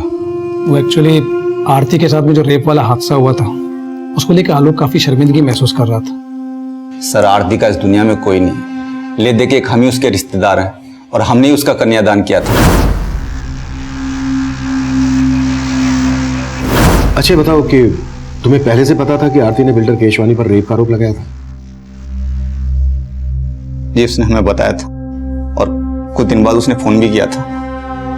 उसने बताया था कि उसके साथ जो कुछ भी हुआ उससे आलोक बहुत शर्मिंदा है और उससे तलाक लेना चाहता है। तलाक? आलोक आरती से तलाक लेना चाहता था? जी, आलोक चाहता था कि आरती केस वापस ले ले। नहीं है, केस वापस लेने की तो एक अलग वजह थी। दरअसल आलोक ने बिल्डर केशवानी से 50 लाख रुपए लिए थे केस वापस लेने के लिए। और हमारी इन्वेस्टिगेशन के हिसाब से आरती और केशवानी के बीच जो हुआ दरअसल वो रेप नहीं था। रेप नहीं था? सर ये आप क्या कह रहे हैं? आरती ने खुद फोन करके हमें बताया था और हमने उसे फोन करके समझाया भी था। आरती बेटा, हम खुद कानून के रक्षक हैं, लेकिन सलाह तुम्हें एक बुजुर्ग की हैसियत से देंगे। मान लो आलोक की बात और केस वापस ले लो और सब कुछ भुलाकर खुशी के साथ फिर से नई जिंदगी की शुरुआत करो। ठीक है चाचा जी। और आरती ने हमारी बात मान ली, लेकिन ये 50 लाख का क्या चक्कर है हमारी समझ में नहीं आ रहा साहब। मीरा आ गई तुम? आओ। कैसा हुआ इंटरव्यू? कब से ज्वाइन कर रही हो? अभी वो जगह सही नहीं थी। हेलो सर, आलोक के बैंक स्टेटमेंट से पता चला है कि जो 50 लाख रुपए उसके अकाउंट में ट्रांसफर हुआ था वो पैसा अगले ही दिन आलोक के अकाउंट से इस हरीश भटनागर के अकाउंट में ट्रांसफर किया गया। हरीश भटनागर कौन है ये? सर ये हरीश भी वकील है। इसकी बैंक से इसका एड्रेस और ये फोटो भी मिला है, लेकिन सर उसका नंबर स्विच ऑफ आ रहा है।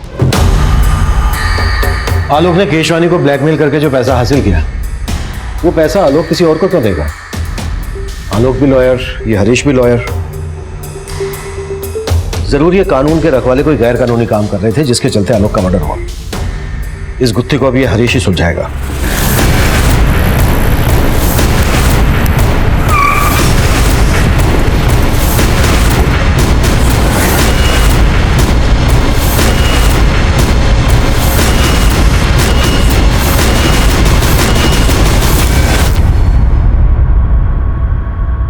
ताला लगा और उसका फोन भी बंद है। जरूर हरीश को हमारे आने की खबर लग गई होगी। तोड़वाओ ताला। केशवानी ने आलोक के अकाउंट में पैसा ट्रांसफर किया आलोक की लाश में। आलोक ने हरीश के अकाउंट में पैसा ट्रांसफर किया हरीश की लाश में। सर कहीं वाकई में ये आरती तो मास्टरमाइंड नहीं है इस पूरी साजिश की, जैसा आपने कहा था? हो सकता है, या तो आरती ही इस मुसीबत की जड़ है या फिर खुद आरती किसी बड़ी मुसीबत में है।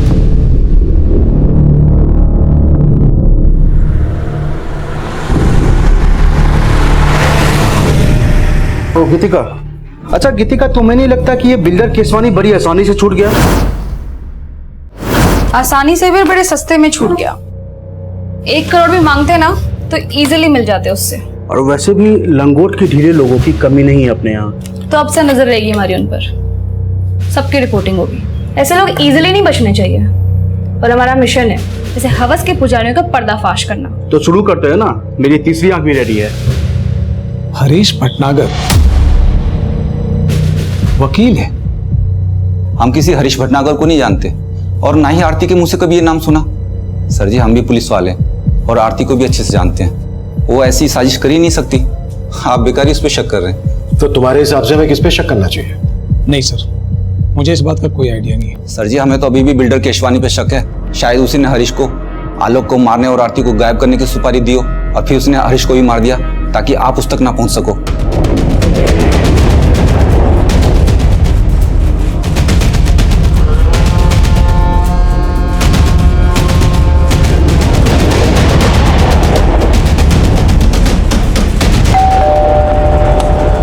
मीरा आओ, देखो तुम्हारे फ्रेंड्स कब से तुम्हारा वेट कर रहे हैं। हेलो मीरा। तुमने कभी बताया नहीं कि तुम्हारे फ्रेंड न्यूज लाइन में। अच्छा, क्यों नहीं बताया मीरा? एक्चुअली मीडिया वाले कुछ ज्यादा ही सवाल पूछते हैं, इसीलिए सब लोग हमसे दूर भागने की कोशिश में रहते हैं। मैं चाय बना के लाती हूँ। अरे रुको, तुम्हारे दोस्त आए हैं, तुम बैठो बात करो, मैं बना के लाता हूँ चाय। अब सिट। मीरा से पनीर।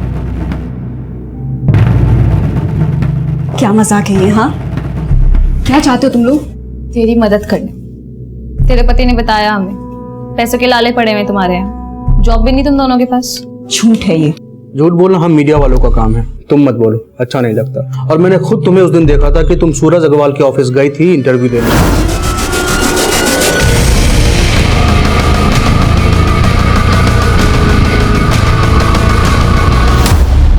आखिर चाहते क्या हो तुम लोग मुझसे? हाँ, एक तरफ आरती का मिसिंग होना हमारे लिए पहेली बनता जा रहा था। आलोक के मर्डर से जुड़ी कोई भी लीड हमें नहीं मिल रही थी। वहीं दूसरी तरफ इस केस से जुड़े एक और विवाहित जोड़े की जिंदगी में जुर्म की दस्तक गूंज रही थी। लेकिन उस वक्त हम इस बात से बिल्कुल अनजान थे। हमारा पूरा ध्यान आलोक और हरीश के कातिल को खोजने में था। सर, हरीश भटनागर के अकाउंट में आलोक के मर्डर के तुरंत बाद 40 लाख रुपए ट्रांसफर किया गया था और यह अमाउंट किसी डॉक्टर वाधवा के अकाउंट से ट्रांसफर हुआ था सर। जाहिर सी बात है, डॉक्टर वाधवा ने इतना सारा पैसा कोई केस लड़ने के लिए तो ट्रांसफर किया नहीं हो। वकील और डॉक्टर लाखों की हेराफेरी कर हरीश के अकाउंट में ट्रांसफर किया और फिर आलोक के मर्डर के तुरंत बाद डॉक्टर वाधवा ने भी 40 लाख रुपए हरीश के अकाउंट में ट्रांसफर किया। सर, जरूर ये हरीश किसी बड़े रैकेट का है। हरीश तो अब रहा नहीं। चलो डॉक्टर वाधवा से सवाल करते हैं। देखिए सर, मैंने कुछ नहीं किया है, मैं आपके कोई सवाल का जवाब नहीं दूंगा। पहले मुझे अपने लॉयर से बात करनी होगी। लेकिन कैसे बात करेंगे आप? आपका लॉयर तो मर चुका है हरीश, जिसके अकाउंट में आपने 40 लाख रुपए ट्रांसफर किए। देखिए, मैं किसी हरीश को नहीं जानता, मुझे जाने दीजिए, मुझे देर हो रही है, मुझे क्लिनिक जाना है। आप ENT स्पेशलिस्ट है ना, नाक कान और गले के डॉक्टर? राइट। मतलब मैंने अगर आपकी नाक तोड़ी, कान मोड़ा, गला दबाया तो आप अपना इलाज खुद से कर लेंगे? देखिए, आप ऐसा कुछ नहीं कर सकते मेरे साथ। करने को तो मैं बहुत कुछ कर सकता हूँ डॉक्टर, मर्डर का मैटर है। और यकीन मानो, अगर आपने हमारी मदद नहीं की तो डॉक्टर से सीधा मरीज बनाकर छोड़। सर, एक लड़की मुझे ब्लैकमेल कर रही थी, कह रही थी अगर मैंने उसे पैसे नहीं दिए तो वो पुलिस में जाएगी और मुझे एक झूठे रेप चार्जेस में फंसा देगी। वो लड़की मेरे क्लिनिक में मरीज बनकर आ गई और साथ में छुपाकर कैमरा भी लाई थी। फिर मैं थोड़ा सा बह गया था। फिर उस लड़की की रिपोर्टर दोस्त था धमकी, उस लड़की का पूरा गैंग है, रिपोर्टर, गुंडे, ये सब मिलकर काम किया करते हैं। फिर अगले दिन एक आदमी ने मुझे फोन से ब्लैकमेल किया। देखिए, अगर पुलिस कंप्लेन हो गई तो मेरी बहुत बदनामी होगी। प्लीज कुछ ले दे के बात खत्म कीजिए ना। चल ठीक है, 60 लाख निकाल और अपनी इज्जत लूटने से बचा ले। 60 लाख? अरे 60 लाख देते देते मैं पूरा लुट जाऊंगा, बर्बाद हो जाऊंगा।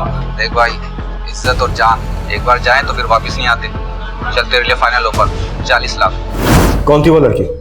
और जिस आदमी ने तुम्हें फोन पे ब्लैकमेल किया उसका नंबर है तुम्हारे पास? सर, ना ही मैंने उस लड़की को पहले कभी देखा है और ना ही उस बंदे का नंबर है मेरे पास। तुमने अभी हमें बताया कि उस लड़की के गैंग में कोई रिपोर्टर भी है? जी हाँ, एक लड़की रिपोर्टर है और साथ में कैमरामैन भी। आप बता रहे थे किसी न्यूज चैनल के लिए काम करते हैं। कौन सा न्यूज चैनल? सर, कोई स्पीड न्यूज चैनल बता रहे थे। तुम्हारे क्लिनिक में CCTV तो होगा? हाँ।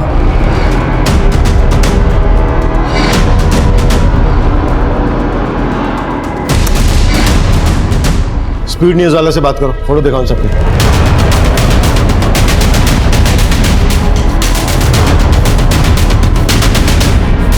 सर, ये फोटोज मैंने अपने पूरे स्टाफ को दिखाई।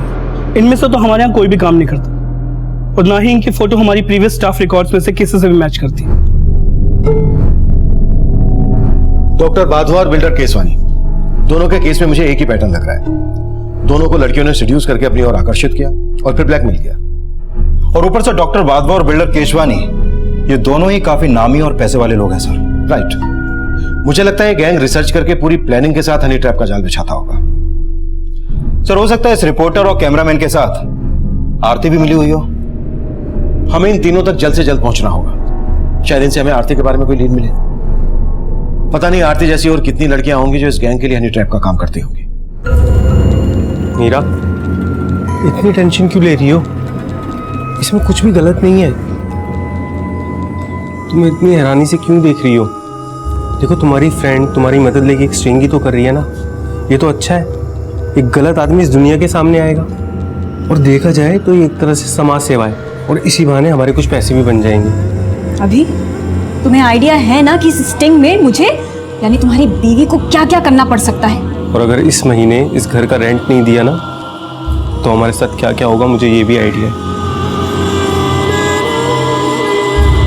सर, हिसार, कानपुर और फरीदाबाद में भी इस तरह के केसेस हुए हैं, जहां पर पहले लड़की ने रेप का चार्ज लगाया और फिर अपना केस वापस ले लिया। और सर, जिन जिन लोगों के नाम इन केस में उछाले गए थे वो काफी नामी ग्रामी लोग थे, या तो कोई बहुत बड़ा बिजनेसमैन था या फिर वेल नोन प्रोफेशनल, जैसे कि बिल्डर केशवानी, डॉक्टर वाधवा। क्या इनमें से किसी केस में आरती इन्वॉल्व थी? नहीं सर, इन सभी केसेस के इंचार्ज को मैंने आरती की फोटो भेजी थी, लेकिन उनमें से किसी ने भी आरती को नहीं पहचाना। क्या इन लड़कियों में से किसी का लॉयर आलोक मेहरा या हरीश भटनागर था? नहीं सर, लेकिन एक लॉयर था सर जो इन सारे केसेस में कॉमन था। कौन? शेखर शर्मा, आलोक मेहरा का दोस्त। बगल में छोरा, और हम पूरे शहर में ढिंढोरा पीट रहे हैं। अभी शेखर को पीटते हैं।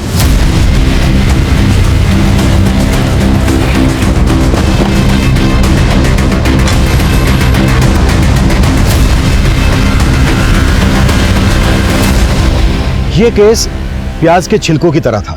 कई पड़ते थे इस केस में। हनी ट्रैप की तरह इस्तेमाल होने वाली लड़कियां, उनके लिए केस लड़ने वाले वकील और उन केसेस को उछालने वाले रिपोर्टर्स। काफी बड़े पैमाने पर ताना बाना बुना गया था। हम उलझ जरूर रहे थे, लेकिन बिना थके इस चक्रव्यूह को तोड़ने की कोशिश कर रहे थे, और आखिरकार एक क्लू हमारे हाथ लगा। सर, डॉक्टर वाधवा को हनी ट्रैप करने के लिए जिस लड़की का इस्तेमाल किया गया था उसका पता चल गया है। उदिता नाम है इसका। एक्टिंग का शौक है सर, आए दिन सोशल मीडिया पर अपने तरह तरह की वीडियो अपलोड करती रहती है। ये देखिए sir. Hello friends, it's Udita here. Thanks for joining me.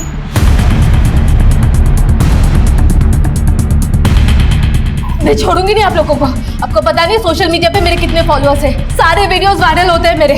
बदनाम कर दूंगी आप लोगों को। संगीता, क्या ये सब? तुम्हें पता नहीं है मैडम सोशल मीडिया की क्वीन है। ये जो सोशल मीडिया पे डालती हैं सब वायरल होता है। पैसे मारते हैं। कम से कम शूट तो करने देते हैं। विकास, शूट करो। हाँ, अब मारो, और अच्छे से मारना। वैसे डॉक्टर वाधवा ने तुम्हें पहचान लिया था, और हमने भी सीसीटीवी फुटेज में तुम्हें देख लिया था। बेहतर यही होगा तुम्हारे लिए, जो जानती हो बता दो। सर, ये सच है, मैंने डॉक्टर वाधवा को झूठा रेप चार्ज लगाने की धमकी दी थी। मुझे पैसों की बहुत जरूरत थी सर। कितने पैसे मिले थे तुम्हें इसके लिए? 5 लाख। आरती भी ये काम करती थी? सर, मैं किसी आरती को नहीं जानती। तुम्हें इस रैकेट के बारे में पता कैसे चला? किसने बताया इसके बारे में? एक आदमी है जो गांव से लड़कियों को शहर लाता है ये सब काम करने के लिए। कौन है वो?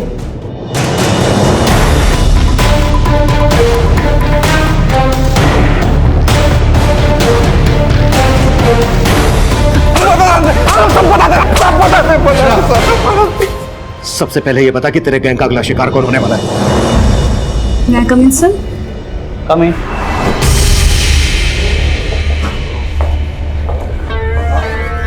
सर, मैं आपकी कंपनी ज्वाइन करना चाहती हूँ।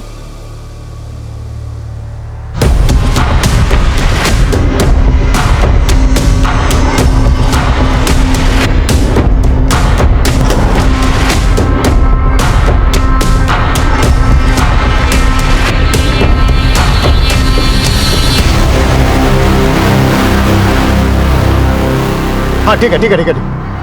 आगे से यूटर्न दो, फटाफट।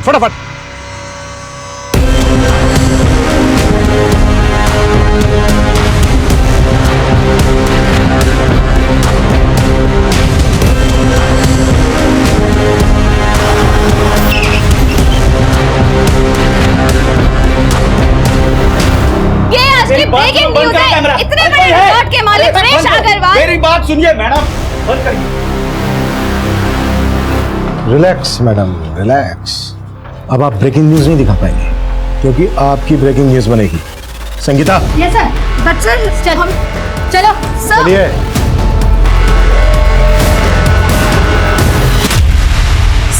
सर, प्लीज मेरे हस्बैंड को बुला दीजिए sir. Sir, there is some confusion. मैं तो खुद ही एक विक्टिम हूँ सर, प्लीज मेरे पति को बुला दीजिए। सारे कंफ्यूजन क्लियर हो गए हैं मैडम। एनआरआई आपके जगदीश बाबू ने सब कुछ बता दिया। 2 साल पहले एक जवान जोड़ा हमारे थाने में आया। लड़के का नाम मयंक और लड़की का मीरा था। साहब दोनों लिव इन में रहते थे। लड़की ने आरोप लगाया था कि लड़के ने उसे शादी का वादा किया और फिर मुकर गया। वो लड़का रईस घर का था। उसने खुद को छुड़ाने के लिए वकील बुलाया, शेखर। देखिए वो लड़की झूठ बोल रही है, जो भी था सब कंसेंसुअल था। डोंट वरी मैम, मैं आ गया हूँ ना, सब हैंडल कर लूँगा। तो शेखर उस समय लड़के का लॉयर था? हाँ साहब, और वो हरीश मीरा का। डोंट वरी मीरा, ऐसा केस बनाऊंगा इस लड़के के खिलाफ कि बेल तक नहीं मिलेगी इसे। साहब लड़की NRI थी, इसलिए किसी कांस्टेबल ने रिपोर्टर को इन्फॉर्मेशन दे दी। जैसा कि आप देख सकते हैं यहाँ पे एक डाइवोर्स होने वाला है। सर आप कुछ क्या कर रहे हो तुम लोग? यहाँ पे पुलिस इधर आ गई, इनको हटाना पुलिस। मीरा से बात करनी है। कोई जरूरत नहीं मीरा से बात करने की। कोई नहीं कोई कमेंट नहीं। चलिए चलिए। सर मामला ऐसा बिगड़ा कि मयंक घबरा गया। फिर वो केस को रफा दफा करने के लिए, सबका मुंह बंद करने के लिए राजी हो गया। फिर मैंने और हरीश ने लड़की से बात की और वो मान गई। आखिरकार सौदा 14 लाख में तय हुआ। दोनों वकील, रिपोर्टर और उसका साथी, हमें और उस लड़की को बराबर का हिस्सा मिला। ये लो तुम्हारे पैसे। क्या हुआ, तुम खुश नहीं हो? अब तो तुम्हें पैसे भी मिल गए और उस मयंक से भी तुम्हें छुटकारा मिल गया। एक बात, मुझे आप सब लोगों से कुछ कहना है। हरीश को इस सौदे से सुनहरा मौका नजर आया। उसने हमें समझाया कि यह फायदे का सौदा हो सकता है। फिर हम सब ने मिलकर यह बिजनेस शुरू करने की ठान ली। सब कुछ था हमारे पास, पुलिस, वकील और मीडिया, सब कुछ। और मीरा भी हमारे साथ काम करने के लिए राजी हो गई। लेकिन कुछ समय बाद उसने काम छोड़ दिया। फिर हमें ऐसी लड़कियों की तलाश थी जो हमारे लिए काम कर सके और अमीर लोगों को फंसा सके। और इसी वजह से आरती को गांव से शहर लेकर आए। हाँ साहब, आरती को पैसों की जरूरत थी और हमें उस जैसी सुंदर लड़कियों की। तो फिर उसकी शादी आलोक से क्यों करवाई? क्या आलोक भी तुम लोगों के साथ मिला हुआ था? नहीं साहब, आलोक ने आरती से शादी मजबूरी में की थी।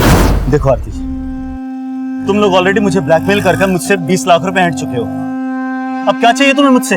उन पैसों से मेरे हाथ कुछ भी नहीं लगा। वो सारे पैसे तो पुलिस, वकील और रिपोर्टर खा गए। अरे तो उनसे जाकर लड़ना, मुझे क्यों परेशान कर रही है? देखो आलोक, या तो तुम मुझे पैसे दे दो या फिर मुझसे शादी कर लो।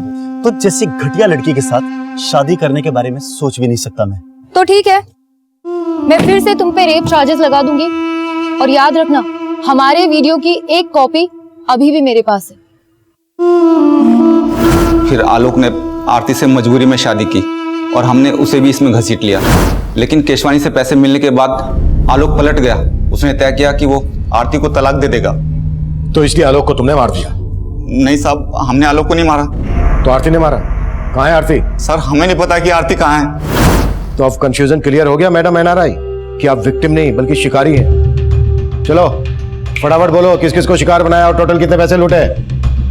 सर कुल मिलाकर 15 करोड़ 40 लाख की लूट की। चलो पैसों का हिसाब तो हो गया, लेकिन जो मर्डर हुए थे आलोक का और हरीश का, वो किसने किए? और ये शेखर कहाँ मिलेगा? पता नहीं साहब। नहीं पता? मैडम आपको पता है?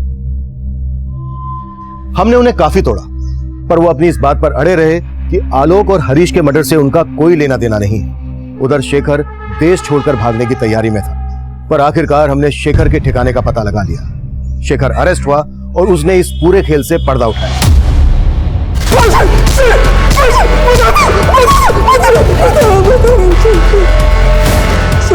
जगदीश झूठ बोल रहा है। मेरे और हरीश के साथ वो भी शामिल था आलोक के मर्डर में। आरती का फोन आया था, कह रही थी कि आलोक उससे तलाक लेना चाहता है। समझाना पड़ेगा उसे। कोई फायदा नहीं है। मैंने बात की थी आलोक से, मानने को तैयार नहीं है। बोलता है कि अब साथ नहीं देगा हमारा। अरे वो तो पुलिस में जाने की धमकी दे रहा था। बड़ी मुश्किल से शांत किया उसे। लेकिन हमेशा के लिए शांत नहीं रहेगा वो, बल्कि हमें उसे हमेशा के लिए शांत करना पड़ेगा, वरना हमारे अच्छे खासे बिजनेस की बैंड बजा देगा वो। बिजनेस तो बंद नहीं होने देंगे, उसका मुंह ही बंद करना पड़ेगा।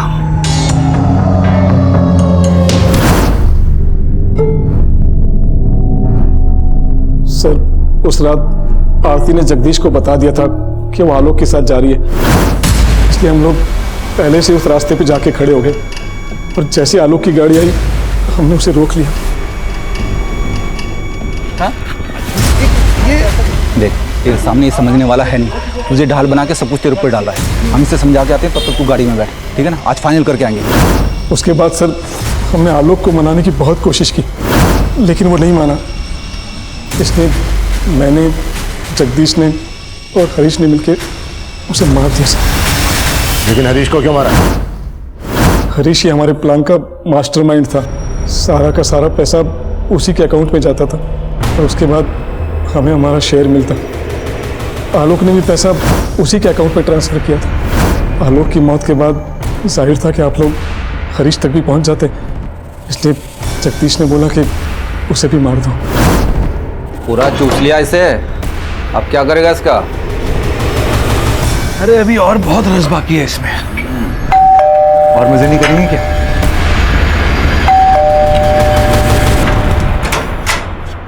अरे तू है, आजा। चल हो गया ना, निकलते, चल चल चल चल, बंद कर बंद कर। आरती के साथ क्या किया? आरती के साथ क्या किया? बताते साहब, बताते। आलोक के मर्डर के बारे में आरती को कुछ पता नहीं था, लेकिन जब उसे पता चला तो वो हल्ला मचाने लगी। मार दिया ना तुमने आलोक को? लाश कहाँ है आरती की?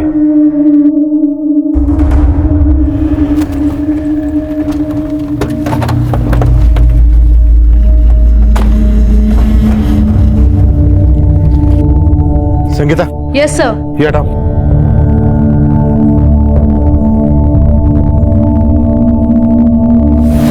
कांस्टेबल जगदीश और वकील शेखर पर आलोक, आरती और हरीश के मर्डर के चार्जेस लगाए गए और साथ ही उन पर रिपोर्टर गीतिका और कैमरामैन दीपक पर धोखाधड़ी के चार्जेस लगाए गए। फिलहाल गीतिका और दीपक जमानत पर बाहर है। ये केस हमारे लिए बेहद चौंकाने वाला था। सबसे हैरानी की बात यह थी कि जवान लड़कियों के अलावा हनी ट्रैप के इस रैकेट में पुलिस से लेकर वकील और जर्नलिस्ट जैसे प्रोफेशनल्स भी शामिल थे, जिन्हें क्राइम के खिलाफ लड़ना चाहिए था, वही क्राइम कर रहे थे। इस केस में हनी ट्रैप के झांसे में फंसे हर शख्स को कहीं ना कहीं दस्तक जरूर मिली होगी, लेकिन हवस के मारे उन्होंने उसे अनदेखा किया। इस केस में सबसे बड़ा विक्टिम था आलोक मेहरा, जिसे अपनी जान गंवानी पड़ी। आरती ने आलोक पर जब शादी के लिए दबाव बढ़ाया था, दरअसल आलोक को तभी सतर्क हो जाना चाहिए था। आरती और उसके गिरोह की ब्लैकमेलिंग के पीछे छुपी जुर्म की दस्तक को समझ जाना चाहिए था। अगर ऐसा होता तो आलोक जुर्म की दलदल में धंसने से बच सकता था। इस केस को आप लोगों के साथ शेयर करने का हमारा मकसद यही है कि पीड़ित के अंजाम से सीख लें और अपनी जिंदगी को सुरक्षित बनाएं। अब मैं सीनियर इंस्पेक्टर अभिमन्यु जिंदल आप लोगों से विदा लेता हूं। आपसे फिर मुलाकात होगी एक नए केस के साथ। क्राइम पेट्रोल दस्तक, मकसद बताना नहीं, बचाना है। क्राइम पेट्रोल के और भी दिलचस्प कहानी देखने के लिए हमारे चैनल को सब्सक्राइब करें और बेल आइकॉन दबाना न भूलें।